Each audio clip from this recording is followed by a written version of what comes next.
Erev Tov, Shalom Uvracha, Parashat Miketz. On va prendre un petit point très très important cette semaine, Be'ezrat Hashem. Bien sûr qu'on le dédie pour la tzlacha de nos chayalim et pour la libération complète de tous les otages, Be'ezrat Hashem. Alors, Yosef Hatzadik, c'est qui Yosef Hatzadik? Comme on le sait, Yosef a surmonté une des épreuves les plus difficiles pour un homme. Surtout un jeune garçon qu'il était, à son âge, à l'âge de 17 ans, en Égypte, Be'ervat Haaretz, pendant 12 mois, la femme de Potiphar n'arrêtait pas par les tentations de toutes les sortes. Et donc, comme on a dit, Chazal Omrim, que matin, midi et soir, elle venait habillée différemment pour essayer de l'attraper. Et de toutes les manières, elle essayait de le prendre. Et voici que Yosef, 12 mois, a surmonté l'épreuve. Comment est-ce qu'un jeune garçon a pu faire une chose pareille? Si ce n'est que Yosef, il a été selon son sechel, selon sa tête. Et donc, c'est ça ce qui est très important. On ne va pas selon son dimayon, selon son imagination, son imaginaire, on va selon sa tête, selon le émet. Et donc Yosef nous rappelle à l'ordre. Il vient nous dire que justement, le Yetzer Hara, tout ce qu'il essaye de faire, c'est de nous faire imaginer que ça va être bien et combien on a à gagner, tout ça, pendant que la vérité, on doit aller selon la tête, encore une fois. Lorsque ses frères, ses propres frères, l'ont vendu, alors finalement Yosef l'a vu de ses yeux. Ce sont ses frères qui l'ont vendu. Et en fin de compte, lorsqu'il les a rencontrés 22 ans après, qu'est-ce qu'il leur a dit? Il leur a dit, n'ayez crainte. Il leur a dit, ve'ata, et maintenant, lo atem mechartem oti hena. Ce n'est pas vous qui m'avez vendu ici en Égypte. Et là, ha-Elokim, c'est uniquement Hachem qui m'a vendu. Mais Yosef, tu as vu de tes yeux que c'était tes propres frères qui t'ont vendu. Yosef, lui, ne va pas selon ses yeux. Il ne regarde pas uniquement pour regarder. Yosef, il cherche le émet. Il va selon sa tête, il va selon son intelligence, selon sa émouna. Et donc Yosef, c'est ce qu'il vient nous enseigner ici. On ne va pas selon son dimayon, selon son imaginaire. On va selon le réel. Et donc, Yosef, qui a surmonté son épreuve, qui était au niveau de l'imaginaire, alors Akadosh Baruch Hu lui a donné le mérite justement de pouvoir exaucer les rêves de Paro. Et comme on le sait, un rêve, c'est l'imaginaire. Un rêve, c'est le dimayon. Et donc Yosef, qui a été cholette, qui a surmonté, qui était au-dessus de l'imaginaire, alors c'est lui qui aura le mérite de pouvoir justement trouver la clé de l'imaginaire au travers des rêves. Et donc Rabotai, c'est ce qu'on doit apprendre. S'imaginer que le plus important, c'est d'aller d'après sa tête. On va selon son sechel, selon sa émouna. Et donc, combien de fois il arrive devant nous telle et telle chose qui s'est passée et on vient pour accuser telle personne, on vient pour se plaindre de telle situation. Rabotai, qu'on arrête l'imaginaire et qu'on essaye de se recentrer sur le réel. Le réel, c'est le sechel, c'est notre tête qui doit nous diriger. Et donc c'était ça le ikar de l'épreuve de Yosef. Mais Rabotai, tout de suite après sa belle épreuve. Voilà, il a surmonté l'épreuve parmi les grandes épreuves. Tout de suite après, on le voit rentrer au cachot. Il a été mis en prison. Paracha, on va même lui rajouter 2 ans. Avant d'expliquer les 2 ans en plus, où est passée la récompense justement de Yosef? Une fois qu'il a surmonté son épreuve, alors on aurait imaginé qu'il mériterait une belle récompense. Et c'est évident que Hachem, il récompense tout le monde. Où est passée la récompense de Yosef? Il faut savoir que Akadosh Baruch Hu, il réserve la récompense pour chacun façon et au meilleur moment.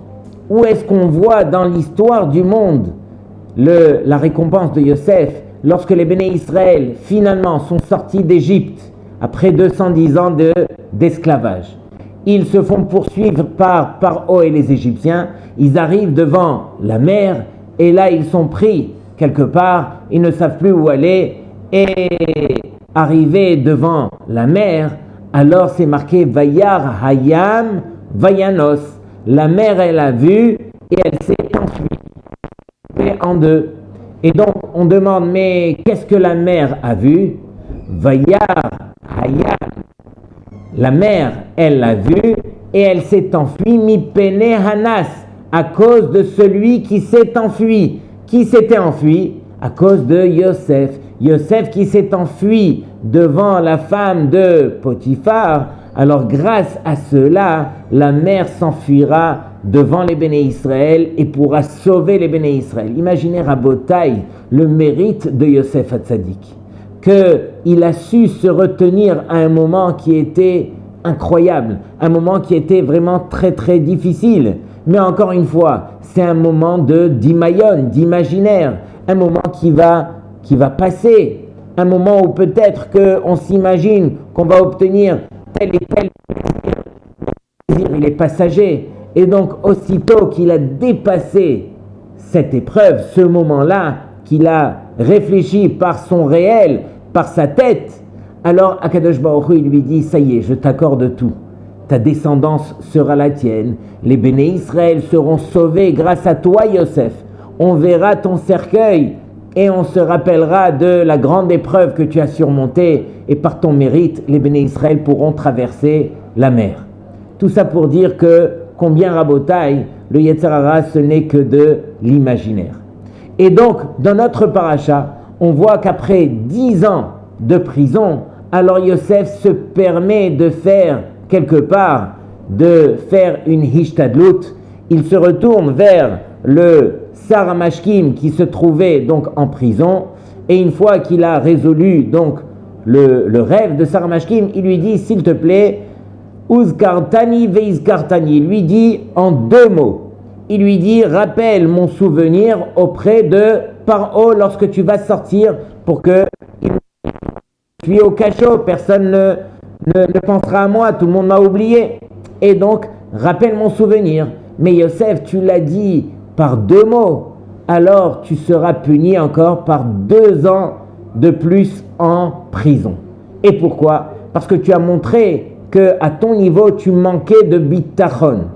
Et donc, Chazal demande, mais si Yosef n'avait dit qu'un seul mot, Uzkartani, rappelle-moi en une fois, qu'est-ce qu'il aurait eu? Est-ce qu'on lui aurait mis 1 an de plus en prison? Chazal répond que non, pas du tout. On lui aurait laissé sortir de prison juste à ce moment-là. Pourquoi?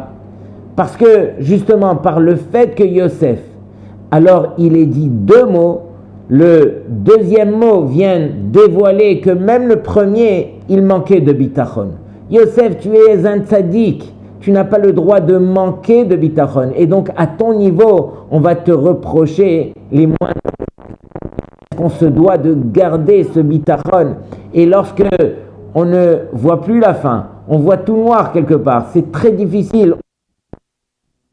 L'épreuve, c'est à ce moment-là que Hachem nous demande, garde ton bitachon. C'est là que tu mériteras toutes les récompenses, tout ce que les Béné Israël ont mérité de traverser la mer, tu le mériteras toi aussi si tu gardes le bitachon. Rabotai, ils ont raconté une histoire il y a quelques années d'un avrer, un avrer qui avait 9 enfants, qui était mêlé à une histoire malgré lui. Il était complètement innocent, mais il a été encore une fois mêlé et son histoire est passée au tribunal, c'est monté très très haut, jusqu'au point à ce qu'on ait décidé qu'il devait purger 12 ans en prison pour quelque chose qu'il n'avait pas commis. Et donc il était bien sûr dans tous ces états. Arrive le jour du jugement au tribunal où finalement ils vont lui donner le verdict. Et voici qu'il se présente la veille de ce jugement. Il va chez un rave très connu à Jérusalem, le rave Israël Yaakov Fisher Zatzal, qui est niftar il y a quelques années. C'était le rave du Badatz Eda Haredit à Jérusalem, un géant parmi les géants. Et voici qu'il va voir le rave et qu'il lui dit, Kvod Harav, demain c'est le jugement. Comment est-ce que je peux laisser mon épouse avec mes 9 enfants? Chose que je n'ai pas fait. Et il a commencé à lui raconter le Rav le tient par la main, il fait sortir un bonbon de sa poche et lui dit: écoute-moi bien, je vais te donner ce bonbon que tu rentreras au tribunal, tu ne fais cas à personne. Tu ne regardes pas ni les avocats, ni même le juge. Et tu vas prendre ce bonbon et tu vas faire la bracha de Sheakol. Au mot Sheakol, alors là, tu dois oublier complètement. Tout ne vient que de Hachem. Tout ce qui se passe autour de toi n'est qu'un mirage. La réalité, c'est la volonté d'Hachem. Et donc, il prend le bonbon avec lui et il s'en va au tribunal. Tous ses amis lui avaient donné combien et combien de ségoulottes à faire pour ce moment important, mais lui n'avait gardé que l'histoire de Rav Fischer. Il arrive au tribunal, il s'assoit à sa place, voici que le juge rentre. Juste au moment où le juge y rentre, alors lui, il ferme ses yeux, il met sa main dans sa poche, il prend le bonbon, il enlève le papier et il commence à faire la bracha. Baruch ata Hashem, Adon hakol haya hove ve'yeh, maître de tout qui était et sera. Elokenu takif ba'al hayecholet ou ba'al hakochot kulam, il est puissant, maître de tous les pouvoirs et de toutes les forces. Melech ha'olam she'akol, et quand il a dit she'akol, alors là il a fermé ses yeux et il a pensé que tout ce qui se passe autour de lui n'est rien du tout. C'est uniquement la volonté d'Hachem qui est la réalité. Il faut chercher encore une fois le réel. Et donc tout ce monde-ci, la réalité, ce n'est que la volonté d'Hachem. She'akol nihya bidvaro, que tout n'est que la volonté d'Hachem. Nihya bidvaro n'est créé que par la parole d'Hachem. Tout n'est volonté que de Hachem. Et donc, voici qu'il termine la bracha et il a confiance, il a ce bitachon envers Hachem. Mais en fin de compte, le juge, il continue à débattre avec les avocats. Les avocats ont tout fait pour essayer de faire descendre donc la peine à 4 ans au lieu de 12 ans. Mais en fin de compte, le juge a dit non, hors de question, c'est 12 ans. Il vient pour prendre son petit marteau et taper pour dire 12 ans. Et juste à ce moment-là, alors on voit quelque chose de bizarre. Le juge s'arrête et il réfléchit et il dit excusez-moi, il se lève de sa place et il quitte le tribunal. On n'avait jamais vu ça. Il quitte le tribunal et il s'en va, on l'attend 5 minutes, 10 minutes, 20 minutes, une demi-heure. Après une demi-heure, le juge revient et il leur dit écoutez, c'est la première fois que ça m'arrive, j'ai eu un doute. Un des témoins a dit quelque chose et ensuite il s'est contredit. J'ai été voir mes collègues, les autres juges, et on a vu ensemble et en fin de compte, dans un verdict pareil, on est obligé d'acquitter donc notre homme. Pourquoi? Parce qu'il y a un safek, il y a un doute. Et donc sur le doute, on est obligé de l'acquitter. Et donc il prend son marteau, acquitté, même pas un jour en prison, et il s'en va, vous êtes libre. De là-bas, il court chez le Rav Fischer, bien sûr, pour le remercier. Et il dit, Kvod Harav, vous n'avez pas idée de ce qui s'est passé. Le Rav, il lui a dit, écoute, tout celui qui a bitachon, il vit dans la réalité. C'est uniquement de la sorte qu'il comprendra que tout ne vient que de Akadosh Baruch Hu. Combien notre vie, Rabotai, c'est notre bitachon. Combien notre vie est remplie d'épreuves. Mais comment pourrons-nous surmonter les épreuves si ce n'est que par notre bitachon? Rabotai, c'est un des points que cette paracha vient nous faire rentrer dans notre cœur. Le bitachon fait partie de notre vie. Le réel, c'est ce qu'on doit garder à l'intérieur de notre esprit. On va selon notre tête, selon notre sechel, selon notre emuna. Shabbat shalom likulchem.